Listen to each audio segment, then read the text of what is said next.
Hello and thanks for joining us this hour on our news update reaching you from our studio in Lagos. I am Emmanuel Ijiola, the top stories. Buhari orders ministers, federal appointees to resign over aspiration. APC reviews schedule of activities and timetable for 2023 general elections.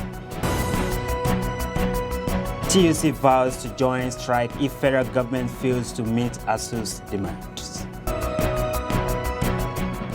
This and more after this break.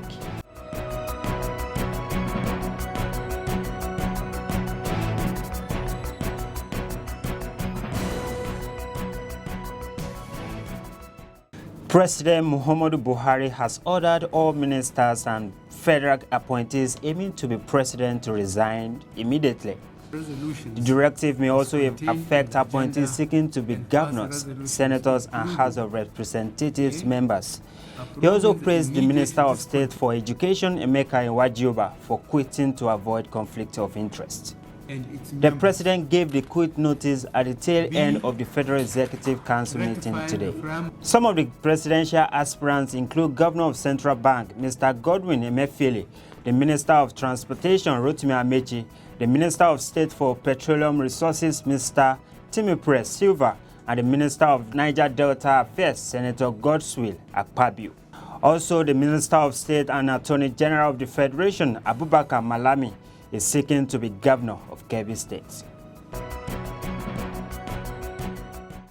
The ruling party, the All Progressives Congress, APC, has revealed its timetable for primary elections into various elective positions ahead of the 2023 general elections.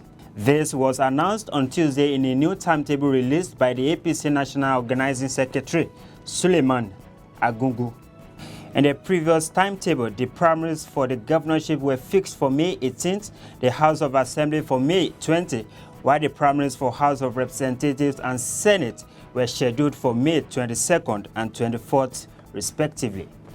But according to the new timetable, the primary for governorship is now May 20, while the House of Assembly is May 22nd.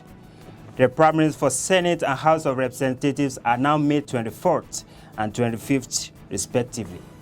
The screening for presidential, governorship, Senate, and House of Representatives aspirants will take place on May 14th, while the screening of the House of Assembly will take place on May 13th. Okay.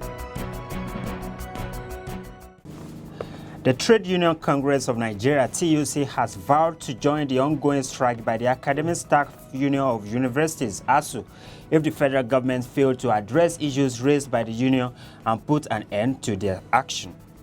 President of TUC, Quadri Olaleye, who made the vow on behalf of the National Administrative Council, NAC, on Tuesday, said TUC and its affiliates are unanimous on the return of our children back to school, and the government has no excuse whatsoever to further keep these innocent students and their lecturers at home.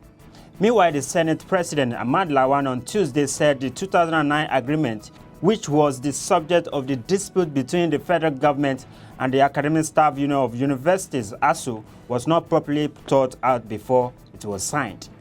Lawan made this known on Tuesday in Abuja while addressing officials of the National Association of Nigerian Students, NANS, who were led to his office by a concerned Methodist Bishop, Sunday Onoha. Although Lawan promised that the Senate will intervene in the dispute by bringing both parties back to the negotiation table, he said the 2009 agreement was hastily made. Governor of Kano State, Abdullahi GANDUJE, has revealed the reason why he endorsed his deputy, Nasir Yusuf Gawuna, as his preferred successor in 2023.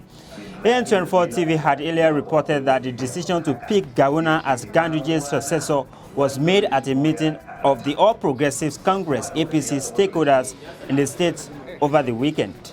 In a meeting with Kano State APC stakeholders on Tuesday, GANDUJE said he chose Gawuna as his successor because of his loyalty, reliability, and dedication. According to a statement issued by his spokesman, Abag Anwar, GANDUJE described his deputy as a complete gentleman who knows what is right and what is wrong. Governor GANDUJE added that Gawuna makes good use of his office as a very loyal lieutenant who is very loyal and dependable. He said the decision on Gawuna was unanimously taken after exhaustive deliberations with all the stakeholders of the party, adding that all party procedures were followed before arriving at the position.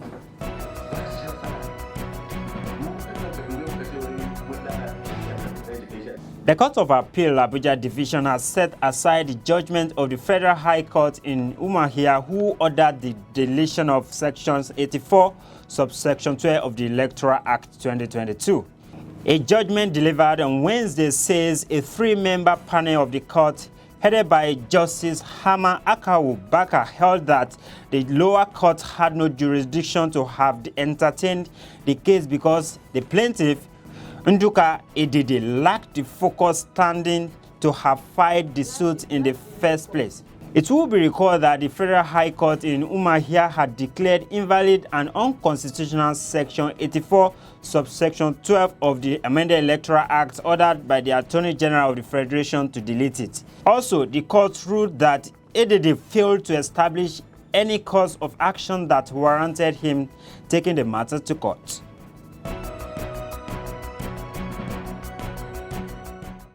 And now sports news. Barcelona defender Ronaldo ARAÚJO has been discharged from the hospital. He suffered a concussion after he clashed head with teammate Gavi during a match-off with Celta de Vigo last night. The Uruguayan central defender collided with the midfielder in the 62nd minute, but second after initially staying on his feet, he dropped to the ground.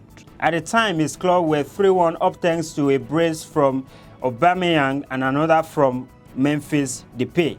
The defender was rushed to the hospital with an ambulance after extended treatment on the pitch that resulted in 11 minutes of added time, and the Barcelona crowd chanted Uruguayo, a tribute to their player. However, after the match, Barcelona tweeted to confirm the player had suffered a concussion. Today, the club announced via its official Twitter page that ARAÚJO is currently discharged from the hospital after a complimentary test was successfully conducted. That's all on today's news update, reaching you from our studio here in Lagos. You can follow us on all our social media handles showing on the screen. Do always remember, our business here is to always keep all our viewers informed and entertained.